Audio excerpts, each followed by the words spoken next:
Mamlakatimizda 15-yanvardan 28-fevralgacha aholi va qishloq xo'jaligini ro'yxatga olish tadbiri bo'lib o'tadi. Xalqimizdan mazkur tadbirda faol ishtirok etishlarini so'rab qolamiz.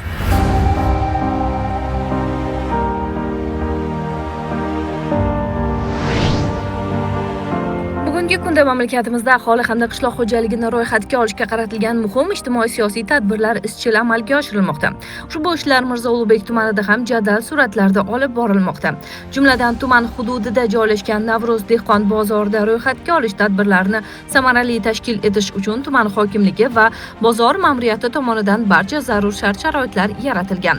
Bozor ma'muriyati xodimlari, tadbirkorlar, shuningdek bozorga tashrif buyurayotgan fuqarolar mazkur jarayonlarda faol ishtirok etmoqda. Bu holat ushbu davlat ahamiyatiga molik tadbirning mohiyati va ahamiyati keng jamoatchilik tomonidan to'g'ri anglab yetilayotganligini ko'rsatadi.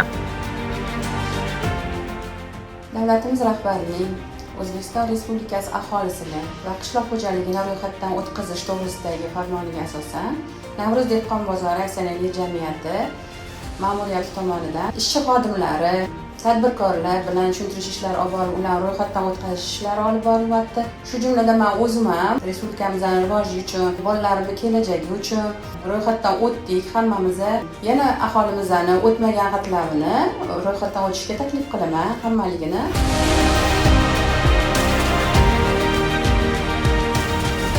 Men shu Navro'z dehqon bozorida faoliyat yurgizaman. So'rovnomadan o'tdim. Sizlarga ham tavsiya beraman, o'tinglar. Mana shu Navro'z dehqon bozorida faoliyat yuritaman. So'rovnomadan yaxshi o'tdik mana. Bozorimiz yaxshi.